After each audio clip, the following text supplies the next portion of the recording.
Mutual funds में जो important part है वो एक तो यही है कि आपके जो रेगुलेटरी बॉडी है म्यूचुअल फंड्स की वो कौन सी है, तो सेबी है, ये आपको पता होना चाहिए। उसके बाद बेनिफिट्स क्या हैं म्यूचुअल फंड्स में इन्वेस्ट करने के, वो ये बेनिफिट्स भी आपको पता होने चाहिए। एनएवी मतलब नेट एसेट वैल्यू, तो नेट एसेट वैल्यू की वन लाइन डेफिनेशन और इसका फॉर्मूला ये इम्पॉर्टेंट है। म्यूचुअल फंड्स पूरा ही चैप्टर बहुत इंपॉर्टेंट है।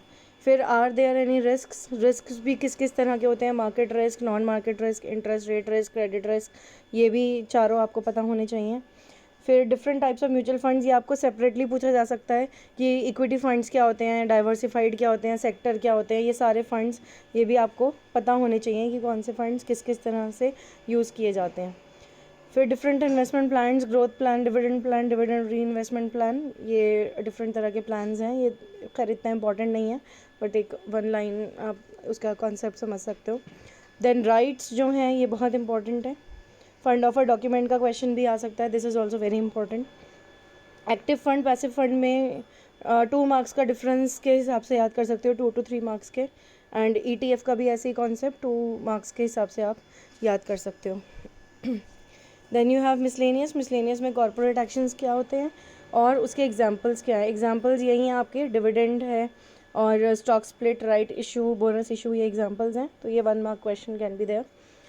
डिविडेंड का कॉन्सेप्ट क्या होता है और कितने टाइप के डिविडेंड्स होते हैं, तो इंटरिम डिविडेंड और फाइनल डिविडेंड, 2 तरह के डिविडेंड होते हैं, ये क्वेश्चन।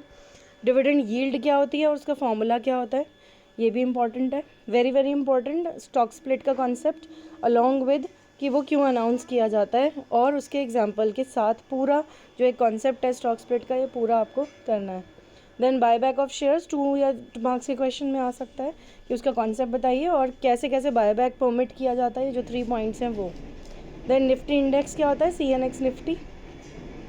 क्लियरिंग कॉरपोरेशन में आपका ये भी इंपॉर्टेंट है क्योंकि NSCCL क्लियरिंग कॉरपोरेशन होती है, ये आपको पता होना चाहिए विद फुल फॉर्म। और इसके क्या रोल्स हैं, 3-4 रोल इसमें दिए हुए हैं कि ये प्रोसेस ऑफ रिसीविंग डिलीवरिंग वाला, clear and settle transactions, provide risk management functions, ये सारे पॉइंट्स हैं, ये देख लेना 2-3 पॉइंट्स, ये भी इंपॉर्टेंट क्वेश्चन है। Then what is rolling settlement T+2 होता है, T क्या होता है, ट्रेड डे, और 2 वर्किंग डेज उसमें आते हैं। फिर ये सारे छोटे छोटे जो पॉइंट्स हैं ये लास्ट में ये 1-1 मार्क के आते हैं, या ये सीधा 5 मार्क में सेपरेटली पूछ लिए जाते हैं, 1-1 मार्क ईच। तो 5 मार्क का क्वेश्चन होगा और लिख देंगे पे इन बताओ, ऑक्शन बताओ, बुक क्लोजर बताओ, नो डिलीवरी पीरियड बताओ, एक्स डिविडेंड बताओ, एक्स डेट बताओ, ये सारी चीज़ें आ जाएंगी। देन आर्बिट्रेशन क्या होता है और IPF क्या होता है, ये भी 1-1, 2-2 मार्क में पूछा जा सकता है कॉन्सेप्ट। 9th चैप्टर के अंदर सीधा सीधा सिंपल इंटरेस्ट, कंपाउंड इंटरेस्ट का आपको डिफरेंस पता होना चाहिए और इनके फार्मूलाज पता होने चाहिए, इससे ज़्यादा कुछ नहीं, इसको कैलकुलेट करना आना चाहिए। मतलब टाइम वैल्यू ऑफ मनी का कॉन्सेप्ट और इसका भी ये जो फार्मूलाज हैं, future value of single annuity, single cash flow annuity, ये सारे आपको इसे फार्मूलाज याद कर लेना। देन ये बहुत इंपॉर्टेंट है, 3 मार्क्स में पूछ सकते हैं आपसे, how to go about systematically analyzing a company, तो industry analysis, corporate analysis, financial analysis. Annual report again a very important question of 3 और 5 मार्क्स, जिसमें एनुअल रिपोर्ट क्या होती है और इसमें कौन कौन से फीचर्स आते हैं, ये इंपॉर्टेंट है।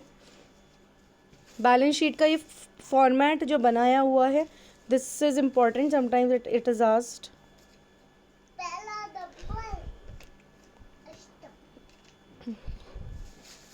फिर आपको ये भी पता होना चाहिए कि एसेट्स में क्या क्या आइटम्स आते हैं और लाइबिलिटीज़ में कौन कौन से आइटम्स होते हैं, जस्ट एक गो थ्रू। और उसके बाद ये देख लेना रेशो एनालिसिस में, इसमें आप कुछ फार्मूलाज याद कर लो, जैसे करंट रेशो का, एसेट टेस्ट रेशो का, और debt equity ratio, gross profit ratio, net profit ratio, ये फार्मूलाज हैं, ये इम्पॉर्टेंट है। Return on share holder equity, EPS and MPS या PE रेशो जो है, ये 2-3 फार्मूलाज जो हैं ये इम्पॉर्टेंट है, तो इनको आप याद कर लो, ठीक है।